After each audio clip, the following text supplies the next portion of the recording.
Halo Bu Yulan, teman-teman sekalian, nama saya Aurelia Clarissa dari 11 IPA 1 SMA Budi Mulia. Pada hari ini saya akan menjelaskan tentang organ-organ reproduksi wanita maupun laki-laki. Oleh karena itu, keep on watching.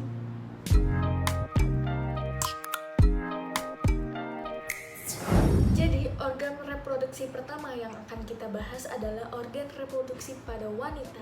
Organ reproduksi wanita ada bagian luar maupun bagian dalam. Nah, untuk bagian luar terdapat 6 organ dan untuk bagian dalam terdapat 5 organ.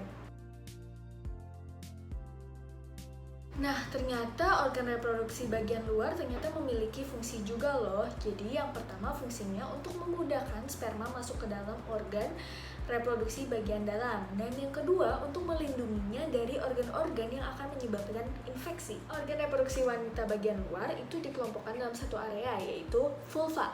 Nah, organ yang pertama adalah mons pubis. Mons pubis adalah jaringan lemak yang mengelilingi tulang pubis. Terdapat kelenjar untuk mengeluarkan minyak dengan feromon yang meningkatkan daya tarik seksual pada wanita. Lalu yang kedua adalah labia mayor. Labia mayor merupakan pintu gerbang yang melindungi organ wanita bagian luarnya. Terdapat kelenjar keringat sebakokus yang memproduksi cairan lubrikasi. Saat seorang perempuan yang mengalami masa pubertas, labia mayor akan ditumbuhi oleh rambut-rambut pada kemaluannya. Lalu setelah labia mayor terdapat labia minor. Labia minor terletak persis di sebelah labia mayor, mengelilingi pembukaan vagina serta uretra. Labia minor memiliki permukaan yang sangat rapuh dan sensitif, sehingga mudah mengalami iritasi maupun pembengkakan. Lalu, organ yang keempat adalah klitoris. Klitoris adalah benjolan kecil yang sangat sensitif. Letaknya adalah labia minor kiri dan labia minor kanan yang bertemu di titik atas. Disitulah letak klitoris. Kemudian, klitoris juga dapat mengalami ereksi. Lalu, organ yang kelima adalah vestibular bulbs. Adalah dua bagian panjang pada pembukaan vagina yang berisi jaringan erektil. Pada saat wanita merasa terangsang, bagian ini akan terisi penuh oleh darah dan akan membesar. Setelah orgasme berlangsung, darah akan kembali ke dalam atau ke seluruh tubuh. Lalu yang keenam, sekaligus yang terakhir dalam organ reproduksi wanita bagian luar adalah kelenjar Bartholin. Kelenjar Bartholin memiliki ukuran yang kecil, memiliki bentuk seperti kacang yang berfungsi sebagai untuk mengeluarkan lendir, dan yang kedua melumasi vagina saat berhubungan seksual. Selanjutnya adalah 5 organ reproduksi wanita bagian dalam, yaitu yang pertama, vagina. Vagina adalah suatu area yang berbentuk seperti saluran yang lentur dan berotot. Vagina terletak di antara uretra dan anus, memiliki panjang kira-kira 7,5 sampai 10 cm. Saat wanita sedang melakukan hubungan seksual, maka vagina akan melebar dan dipenuhi oleh aliran darah sebagai persiapan penetrasi. Vagina juga merupakan saluran keluarnya darah menstruasi. Saat persalinan, bayi akan keluar dari uterus dan menuju vagina. Kedua adalah serviks atau leher rahim. Serviks adalah bagian bawah rahim yang menghubungkan vagina dan rahim. Berbentuk seperti tabung yang memiliki fungsi melindungi rahim dan untuk menjadi tempat masuknya sperma saat berhubungan seksual. Organ yang ketiga adalah uterus atau rahim. Uterus adalah suatu ruang kosong yang berbentuk seperti buah pir, berfungsi sebagai tempat berkembangnya janin. Uterus sendiri terletak di antara kantong kemih dan rektum.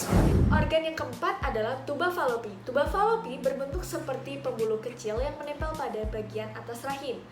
Tuba falopi sendiri memiliki fungsi jalan yang dilalui sel telur untuk pindah dari ovarium ke rahim. Dan tuba falopi sendiri memiliki fungsi yaitu menjadi tempat terjadinya pembuahan. Organ yang kelima sekaligus organ yang terakhir adalah ovarium atau indung telur. Ovarium adalah jaringan kecil yang berbentuk oval di rahim. Ovarium sendiri berfungsi sebagai untuk memproduksi sel telur dan untuk memproduksi hormon seks perempuan yang akan dilepaskan di aliran darah. Nah, sistem produksi wanita memproduksi sendiri hormon yang dibutuhkan untuk mengontrol siklus bulanan. Hormon-hormon tersebut akan memicu perkembangan sel telur setiap bulan. Nah, apa aja sih hormon-hormonnya? Mari kita saksikan. Hormon yang pertama adalah hormon estrogen. Hormon estrogen ini dihasilkan oleh ovarium dan plasenta, berpengaruh terhadap organ reproduksi, sekresi cairan pada serviks yang memudahkan sperma masuk ke uterus dan untuk proses kelahiran. Hormon yang kedua adalah progesteron. Progesteron dihasilkan oleh ovarium dan plasenta. Fungsinya untuk merangsang pertumbuhan endometrium uterus dan menghambat kontraksi uterus, serta sedikit meningkatkan suhu tubuh. Hormon yang ketiga adalah luteinizing hormone atau bisa disingkat dengan LH, dihasilkan oleh hipofisis yang memiliki fungsi untuk merangsang ovarium memproduksi progesteron dan estrogen yang memacu pertumbuhan korpus luteum dan ovulasi. Adalah follicle stimulating hormone atau disingkat dengan FSH, sama-sama juga dihasilkan oleh hipofisis, memiliki fungsi untuk merangsang ovarium untuk memproduksi progesteron dan estrogen, memacu pertumbuhan dan berkembangnya sel telur. Hormon yang kelima adalah gonadotropin releasing hormone atau GnRH, dihasilkan oleh hipotalamus yang berfungsi untuk mengekskresikan FSH dan LH, dan masih banyak hormon lainnya. Kita telah membahas organ-organ reproduksi wanita. Lalu, apa saja organ reproduksi pada laki-laki? Jadi organ pertama yang akan kita bahas adalah skrotum atau kantung pelir. Nah, apa itu kantung pelir atau skrotum? Yaitu adalah kantung longgar yang membungkus testis di luar tubuh yang berjumlah sepasang. Lalu yang kedua adalah testis. Nah, testis ini mengandung tubulus seminiferus sebagai tempat spermatogenesis. Nah, yang ketiga kita akan membahas 4 saluran reproduksi, yaitu yang pertama adalah epididymis. Nah, epididymis itu tempat penyimpanan sperma hingga menjadi dewasa. Kemudian, saluran yang kedua adalah vas deferens. Nah, vas deferens itu memiliki fungsi untuk meninggalkan skrotum menuju vesikula seminalis.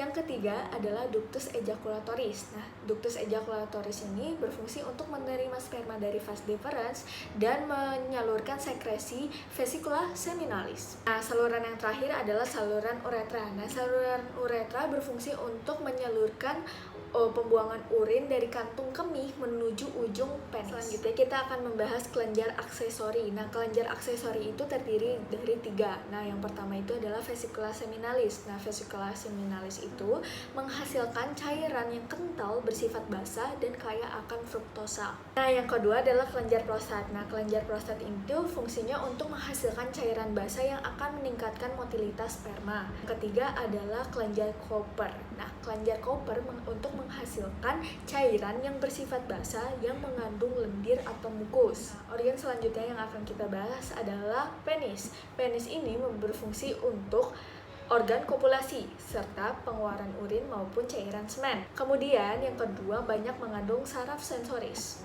Lalu yang ketiga, jika penis mendapat rangsangan seksual, maka pembuluh darah akan mengisi darah di seluruh bagian badan penis. Lalu yang terakhir, di dalam penis ini memiliki titik kulminasi yang menjadi aksi seksual pada laki-laki. Jadi setelah kita mengetahui apa aja organ-organ reproduksi laki-laki, ada baiknya kita juga mengetahui namanya hormon-hormon yang ada pada laki-laki. Nah, ada 3 jenis hormon pada laki-laki. Yang pertama adalah hormon testikular, yang kedua hormon hipofisis, dan yang ketiga adalah hormon hipotalamus. Nah, hormon yang terdapat pada hormon testikular adalah testosteron. Nah, fungsinya adalah yang pertama, menstimulasi penurunan testis ke dalam skrotum. Yang kedua, mengontrol pertumbuhan. Yang ketiga, perkembangan dan pemeliharaan siri-siri seks sekunder pada usia pubertas. Nah, yang kedua adalah hormon hipofisis. Nah, hormon hipofisis memiliki 2 jenis hormon, yaitu yang pertama follicle stimulating hormone atau kita singkat menjadi FSH. Dia berperan dalam spermatogenesis. Yang kedua, luteinizing hormone atau bisa disingkat dengan LH. Itu berfungsi sebagai untuk merangsang sel-sel interstisial di testis untuk berkembang dan mengekskresikan testosteron. Nah, yang ketiga adalah hormon hipotalamus. Hormon hipotalamus memiliki hormon gonadotropin releasing hormone. Nah, yang memiliki fungsi untuk yang pertama, merangsang hipofisis mengeluarkan LH dan RSH. Kemudian yang kedua, mengatur mekanisme umpan balik negatif. Setelah kita mengetahui berbagai organ-organ reproduksi wanita maupun laki-laki, kita perlu juga membaca namanya fase-fase spermatogenesis, fase-fase oogenesis, serta KB, ASI, dan penyakit-penyakit menular seksual. Untuk menambah pengetahuan kita semua, sekian video dari saya memohon maaf jika ada salah kata, dan semoga video ini bermanfaat bagi kita semua. Saya ucapkan terima kasih dan sampai jumpa.